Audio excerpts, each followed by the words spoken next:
Hi guys, it's me again, Patricia, and welcome to my vlog. So for today's video, samahan nyo naman kaming pumunta sa may Trangka para mag-milk tea dito sa may auntie. Eto na nga at nandito na kami sa may auntie at hindi ako nakapag-video nung kami papunta pala. Dahil mga be, ito ay bigla ang gala lang naman kaya naman walang usapan na ako'y makakapag-vlog ngayon. For the picture na nga mga person habang nag-aantay ng kanilang mga order. Okay na nga pala yung order ko dahil yun naman lagi yung ino-order ko kapag nag-milk tea ako. By the way nga pala, ito nga pala libre ng aking kapatid na maganda. Kaya naman ay for the go ang mga person na to. Habang nag-aantay nga pala ng order ay sobrang dami na ng picture na i-picture namin tapos full storage na ako. Pero okay lang naman dahil napakaganda at napaka-aesthetic naman ang mga design dito. Kaya naman kung kayo napapaibig din mag-milk tea, ito na yung i-recommend ko sa inyo. Dahil bukod na maganda yung kanilang mga design dito, sobrang sarap nga pala ng mga milk tea dito. Kaya naman alam kung mahilig ka mag-milk tea, kaya naman punta ka na din dito. Tapos napakamura pa ng mga milk tea dito, kaya naman for the go na ikaw. Yakagin mo din yung mga friends mo. Malapit na yung pasukan, bahala ka sa buhay mo. But anyway nga guys, ito na nga, nagpipicture na nga ako dito dahil sobrang ganda nga naman ng araw dito. Kaya naman nag-feeling ganda ako dito, tapos pagtingin ko sa picture ko, hindi pala. Tapos na-realize ko na mahirap pala mag-picture kapag may anak ka na. Dahil may sumasaliboy-boy sa'yo habang pinipicturean ka. But anyway, ang cute-cute naman ni Luna. Tapos tinanong ko yung kapatid ko kung kita ako sa labas, ay kita pala. Kaya naman ako'y utas ng tawa. Kapag tapos ko nga umaura, ay siya naman yung sunod. Kaya naman ay for the go. Umara ka lang dyan at ako ang bahala. Mag-post ka lang ng mag-post hanggat may ma-post ka. Tapos ito nga pala si Luna, ito ang tuwa sa kanyang salamin. Talaga naman nakasalamin pa, parang artista.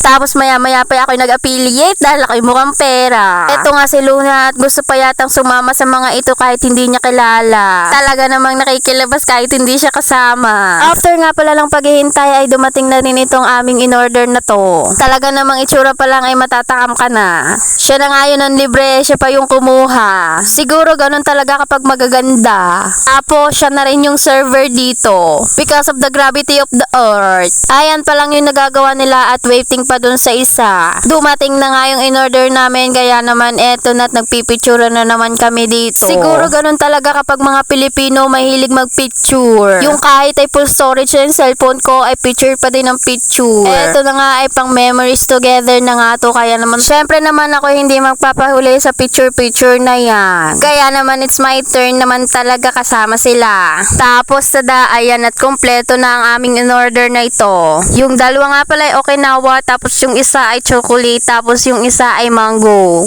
O kaya naman ay for the go. Ay ganyan na nga at aming ininom na nga aming milk tea at si Luna nga pala ay sarap na sarap sa kanyang milk tea ng kanyang mama Lola. Na para bang sa kanya yung milk tea na yon. Huwag kayong mag-alala dahil kaunti lang naman yung nasisip-sip niya kaya naman hindi niya masisip-sip yung bilog-bilog sa baba. Tapos medyo inangat namin yung straw para naman hindi makuha ni Luna talaga yung kulay itim doon sa may baba. Tapos nakakailang higop lang naman ata si mama ay talaga namang tumalok na ng tumalok doon. Maya-maya pa ay nainip na si Luna kaya naman umuli na lang siya ng umuli dito tapos dala-dala yung salamin niya.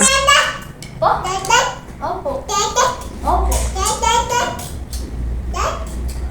Eto na naman at ako mga aura dito sa may saliming ito dahil feel na feel ko yung sarili ko ngayon dito. Grabe naman talagang lakas maka-aesthetic ng milk tea ang ito dito. By the way nga pala, ito nga pala ay matatagpuan nyo dito sa may Trangka. Kaya naman pumunta na rin kayo dito kung kayo ay malapit lang naman dito sa may Trangka. Tapos ito na ngayong kabuo ang design niya at malagamang napaka-aesthetic at napakalinis tingnan. Meron na nga pala silang menu dito kaya naman may papagpipilian ka at sobrang dami nilang mga tinda dito. Ito nga pala yung second time na punta ako dito at yung first time ay kasama ko yung mga friends ko. Tapos naalala ko pa ay nabundok ako sa pintuan nung unang punta ko dito. Ayan na nga si Luna at inip na yata sa amin kakaantay kaya naman gusto na yata niyang umalis dito. Kaya naman hindi na kami nagpatumpik-tumpik pa ay umuwi na nga kami agad-agad nung kami naubos na yung milk tea namin. Dahil baka maggabi na ay takot si Luna sa dilim. Pagdating nga sa labas ay ganito yung itsura niya. Meron ding pwesto sa taas pero hindi kami nagpunta.